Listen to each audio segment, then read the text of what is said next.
He was playing hooker roulette on Hollywood Boulevard for too long. His luck ran out, that's all. Uh-oh, what's that? Controversial opinion time? Oh my! Steel and Lace.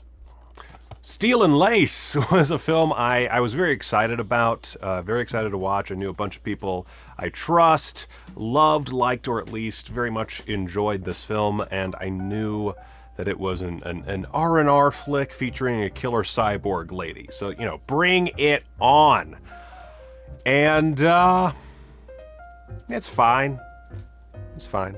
Think about it. Simultaneously decapitated and strangled? Yes, you can. You can if what strangled you is hot enough to burn a hole through your skin, your muscle, and your cartilage.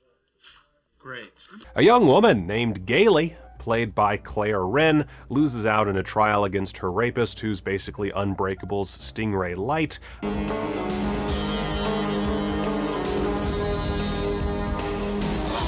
He has a bunch of his party-loving buds vouch for his whereabouts that night. You know, a fictional thing that would definitely never happen. Gailey, taking this poorly, throws herself off the top of a building in front of her brother Albert, portrayed by the one, the only, the probably quite expensive, so let's keep his day short, Bruce Davison.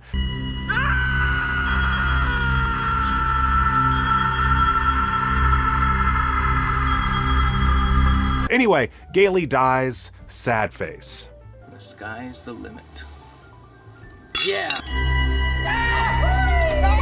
That's a dark gag movie. Dark gag. So 5 years later, bad guy Deluxe Emerson and his cronies are set to open their latest mini-mall. Yeah, that's the pinnacle of success for these guys. It's a mini-mall. They're doing the usual corporate villain thing, shaking down old people so they can demolish their homes and build, yes, again, a mini-mall. We're soon introduced to the fembot version of Gailey, who now shows up after all these years to seek righteous vengeance on our gang of white-collar assholes. And she's basically wearing an elaborate disguise every time, which she inevitably pulls off like she's in Mission Impossible. It's great. At first, things seem pretty standard issue revenge movie. Straightforward, seduce the baddie, kill them one by one, tear their insides out with an inverted garbage disposal that pops out of her tum-tum. Yeah, it's that kind of movie. Enter David Naughton as Detective Dunn. I know his name, damn it. I wish I didn't, but I do. Along with courtroom sketch artist turned journalist, I think, Allison, played by Stacey Haiduk, whatever. Whom we're led to believe is able to be a successful artist with sketches like these. It's just not the right book for right now. I won't castrate my art. Dunn and Allison work the case in between scenes of our baddies trying to get their shit together and Robo Gailey cutting them down one by one. At one point, Allison also utilizes her agent with pretty predictable results, all in the name of extending the runtime. If there was an actual mystery here, it might make for a gripping little plotline, but since the endgame is extremely obvious from the outset, it just feels like this movie is whiling away the minutes between cool effects gags. This is where I should note that I did read a lot of people mention the humor in this movie really shining through on a second watch through, so this might not be as big of a deal as I'm making it out. Anyway, Ernest Farino, a visual effects artist who worked on all sorts of pop culture staples like The Thing and The Terminator, directed Steel and Lace, and never really launched much of a career in that role. He did some Josh Kirby straight-to-video flicks, worked on some TV shows, but this was his big directorial effort. It's not hard to see why. It's not that Steel and Lace is a bad film or anything, just that it's run-of-the-mill, all said and done. The effects are pretty great overall, and you can certainly tell that Farino has a firm grasp on that element. But what's most frustrating with Steel and Lace is that when it goes full tits up bananas, it really goes tits up bananas. But those moments are surrounded by pretty pedestrian, low-energy bullshit. Shouldn't you be experimenting on something defenseless? Which drives me nuts. Like, there's some truly amazing moments, including one edit that had me absolutely rolling.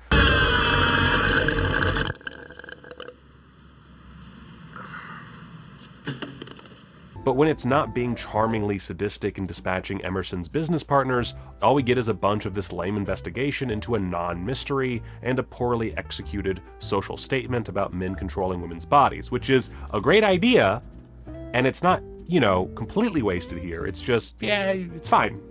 So overall, this one's very much a mixed bag, but at very least, it does bring some great gags to the table. Like, these effects, they're great. Extras-wise on this release, that I'm honestly surprised isn't a VSA, we get some pretty solid stuff. Firstly, we get 2 versions of the movie, one in 133:1, meaning basically full screen, and one 78:1, i.e. widescreen, with the former being its intended aspect ratio. Well, it was. There's also a commentary track with director Ernest Farino and an extended making-of doc with a whole bunch of crew members and actors. Shit's pretty stacked, yo. For this review, I only partook in the doc because it's 58 freaking minutes long and your boy ain't got all the time in the world. Mini malls. And as far as giving I, the viewer, a solid, in-depth talking heads-based understanding of the film's production and the passion behind it, great stuff. Can't say it, you know, did much for my feelings towards the finished product, but it did make me want to revisit and reevaluate it in the future. And I think if you do enjoy the film, then it's a great featurette. So yeah, good presentation here. Essentially 2 versions of the film with the director's commentary and an hour-ish behind-the-scenes doc with a ton of interviews. That's good stuff. I think as a film, Steel and Lace would benefit from a watch party with friends in the same room to kind of riff with and really get the most out of the really outlandish, kick-ass effect sequences. I just don't think there's much here beyond those scenes. But again, who knows? I haven't had time to revisit, so when I do, you'll be the first to know if my mind has been changed.